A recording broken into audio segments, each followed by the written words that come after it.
Hey guys, how you doing? So a bit of a business story, a cautionary tale for budding entrepreneurs. So the main message of the story, and then I'll get into the story. The main message of the story is that when you're first starting out, you can't be acting like you're the king or the queen of the world. You have to go in there with some humbleness and realize that the very first gig, the very first job, the very first contract you get are largely educational. So you have to compromise in terms of what you will provide, what you will do.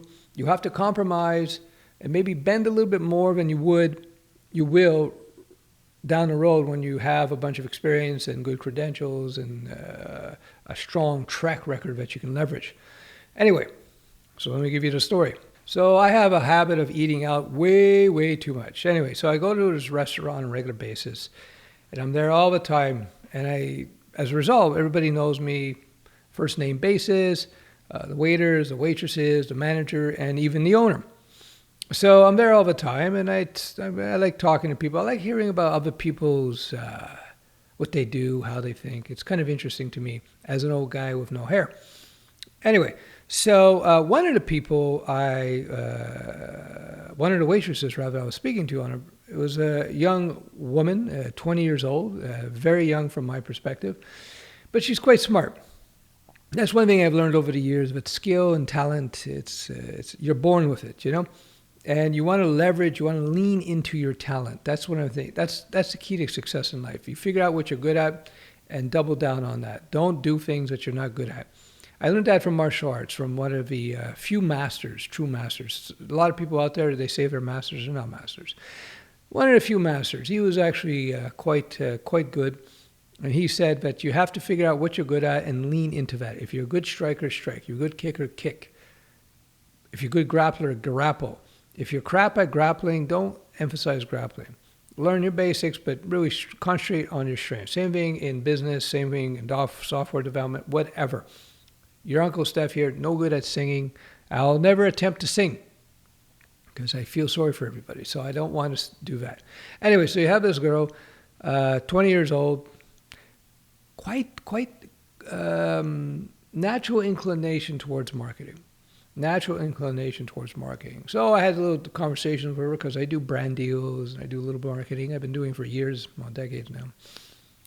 So I was talking about that and talking to her about that, and she was saying to me, "Yeah, I want to get into social media marketing, providing services, managing social media campaigns for businesses. Pretty cool, growing industry. By the way, marketing is largely a lot of women in marketing. They dominate that space. I found from my experience. Doesn't mean men can't do it, but there's a lot of women.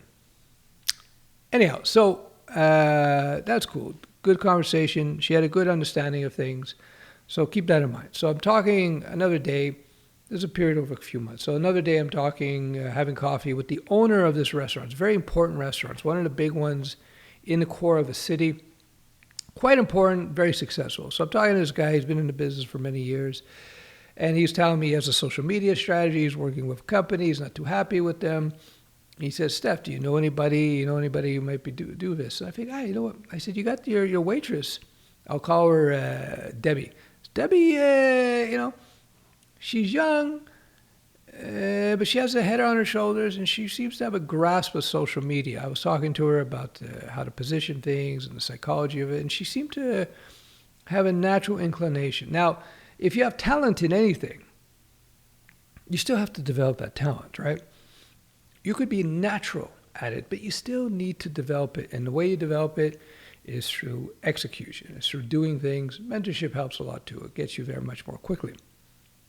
Anyway, so I suggested to the owner, I said, maybe you should try Debbie. Debbie does social media marketing very well. Or at least she has that inclination. I think she could be good. Bring her on and, I figure it'd be good for him. I figure you got the waitress there. She's already working for him. She knows the restaurant very well, knows the meals, knows the clientele. And she has an inclination towards social media marketing, so I figured it would be a good match, right? So he goes, okay. So next thing I find out, indeed, she gets the contract. So she is very excited about it, her first contract. And she presents to me the various offers that she was going to present to the owner about what package, social media marketing package she would present to the guy. Professionally done, well presented. And but one thing that stood out to me a little bit, she didn't want to provide video. She had this tier where no video and video. I was like, I don't push it. It's not, not my business. I'm not her official mentor. So I said, I don't know, why aren't you providing video? Well, I know it's more work. I said, yeah, okay. But, anyway, so she gets the gig. And she starts executing. And in fact, like in terms of the photography and so forth that she was presenting, it was better than the previous, no question. And but a sticking point I found out later on was the video, right? She was getting paid very good money, and especially for a first gig, and especially for the amount of output. But the owner wanted video. Now, she was like, no, they're not paying me enough. And I'm thinking to myself, if she was my student, I would say, no, you do the video. And you put out more because you're learning a lot from this. And this is actually your first client. It's a very important store, very important client. And this could launch your whole career. I told her that this could launch the whole business because it's such an important, it's not some little sandwich shop in the corner. It's actually quite important. So she's watching this. If you are watching, I don't know if you will be. But if you do, understand it's not a criticism of you. It's just, I'm just educating. So I'm using your example as a story. So when you get your first gig, I did the same thing. I got my first gigs in whatever field that I do. I put out much more than I would normally do because I wanted to, A, make the client happy, B, I wanted to keep this going so that I could learn more and more and more. I considered it free education. In fact, paid education, where I'm being paid to educate myself. So whether I did my first freelancing gig as a web designer and developer back in the 90s, or even recently, the last 10 years, for me that's reason, where I started doing brand deals with video. I wasn't cheap. I did these cheap-ass deals. I didn't need the money. But I did them anyway because I wanted to learn about the process of doing brand deals. So I offered some very good prices. I didn't need the money. It was way below rate. But I figured, these are my first few. But over time, as I get better and better at what I do, I kept increasing my fees, also because I had an opportunity. I had built a reputation. And now, in terms of like social media marketing, as an example, I'm doing big brand deals with some of the biggest companies in the world. Anyway, so after a few months, bad news. I stopped going there because I'm on a stricter diet now. Good food, but it's very carb heavy. I'm on a low carb diet, part of my Fitness Over 50 program. Links below. Anyway, so I haven't been going often. I decided to go by just last week, and I found out, sadly, she lost the gig. I don't know. I don't talk to her. I offered to have a sit down with her in month 2 to see how she was doing with the project, give her some input, but she never took me up on it. Yeah, and what are you going to do? Anyway, so she lost the gig, and because, again, it was those sticking points that I talked about. It was a strategic mistake on her part because this guy has got one of the flagship restaurants in the city. He's opening up a few more.